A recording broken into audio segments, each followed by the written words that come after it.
Hey all, so as promised, I will show you how we make our bulletins here at CSTA Alberta. So first, to get to the bulletin homepage, you click on the little envelope, and then you can click on bulletin. You can see your recent bulletins from here. You can also create new bulletins or view bulletins. So we're going to go ahead and create a new bulletin. From here, we can use the built-in templates, the blank templates, or my templates. I usually go to my templates and use the CSTA Alberta one, but I will create one from a blank template today just so that you guys have an idea of what we do. I'm just going to remind myself which one I usually use. Okay, so I usually use this left sidebar full image width one. So I'm just going to not preview it. I'm just going to select it and then go down and click the next button. Okay, so here we are on the blank templates page. You can see over on the side we have a couple different things we can edit. You can edit the content, themes, layouts, property, text. Under properties, that's where you can change the name of the bulletin. So you can also change the bulletin date, although it's today's date, which is what I'm looking for.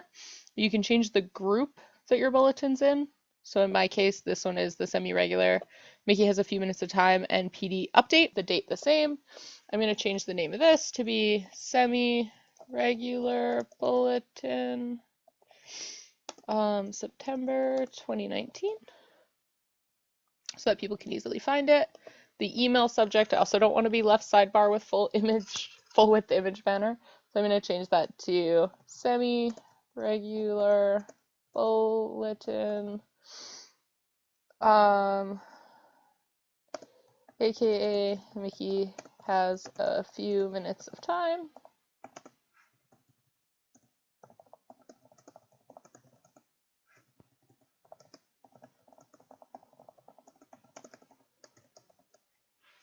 You can name yours really whatever you want to name it.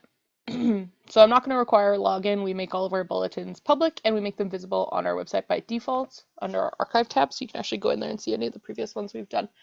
So now that that's been saved, I'm going to go back to content, and the first thing I like to do is go down to events and take the bulletin upcoming events widget, and I'm just going to put it over here.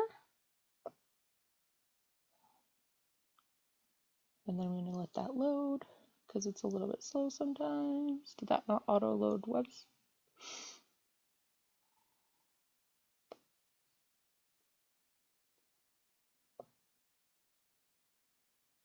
Oh, there we go. Upcoming events added.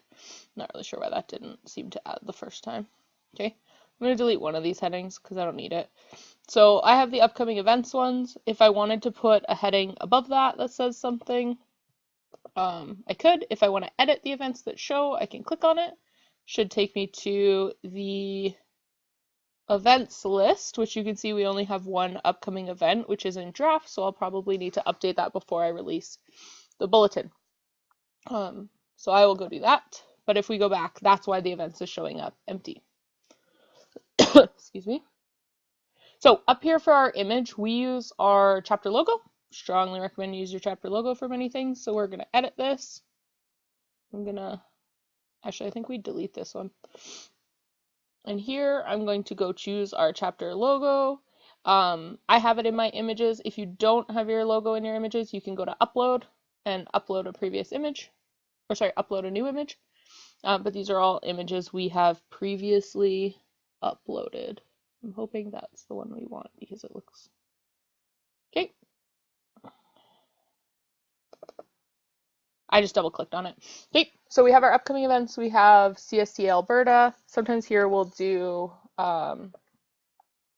like executive. I haven't sent out a bulletin in a while, so because we have a fairly new exec that we would have elected at the end of June, at the end of our school year, I'll include the information on our executive here.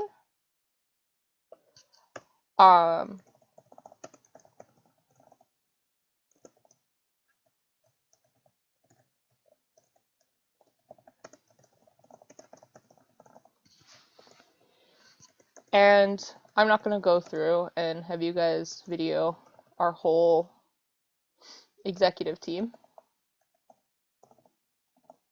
and also my atrocious spelling. But I would go down and add the rest of the executive here because I think that's a good one. What we do for our main here usually is I add in stories that already exist on our website, but I'm trying to move away from that because I have about 100 stories on our website, which is way too many. So we're going to get rid of that section and we're just going to add in some other resources that we want to have access to.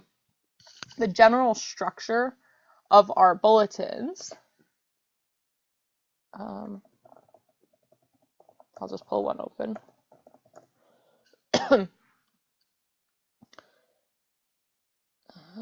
Semi-regular bulletin. So we see August 2nd is the last bulletin I sent. Okay, so the general structure of our bulletin might be a little bit of a welcome, excuse me, a what you should know, tools, tips, and tricks, any sort of updates on conference or PD that might be coming up, any sort of other stories we want to tell. So specifically here in the August edition, we released a summer August edition because we had our computational thinking conference coming up and we really wanted to push more people to attend it.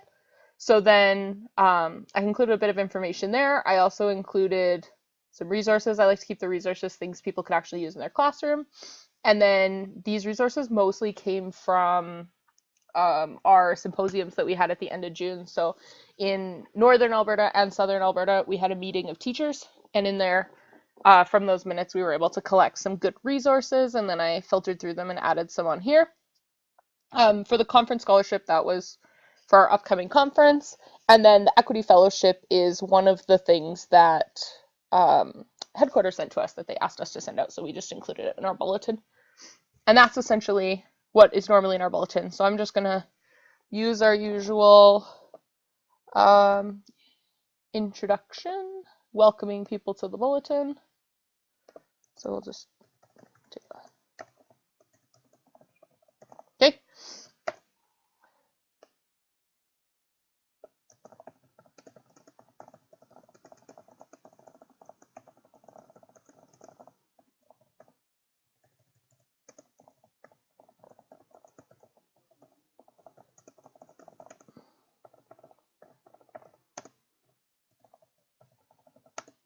So this is the first edition of our bulletin for this school year.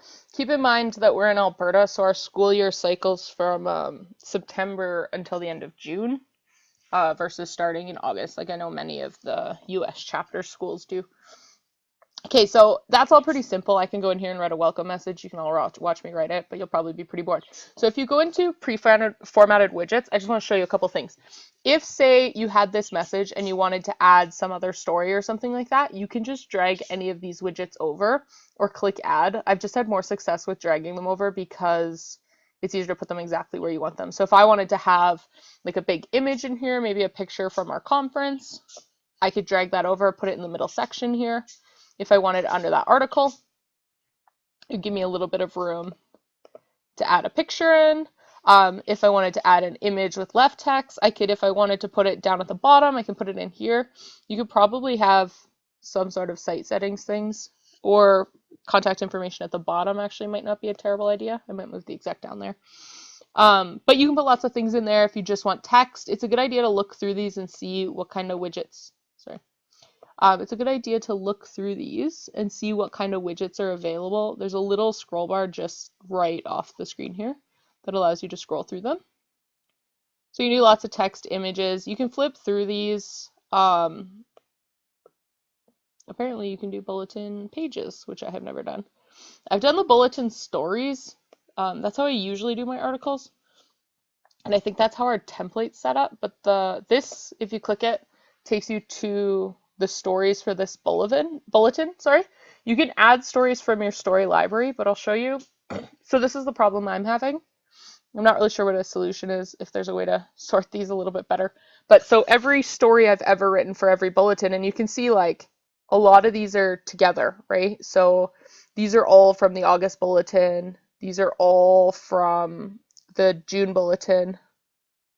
These are all from the,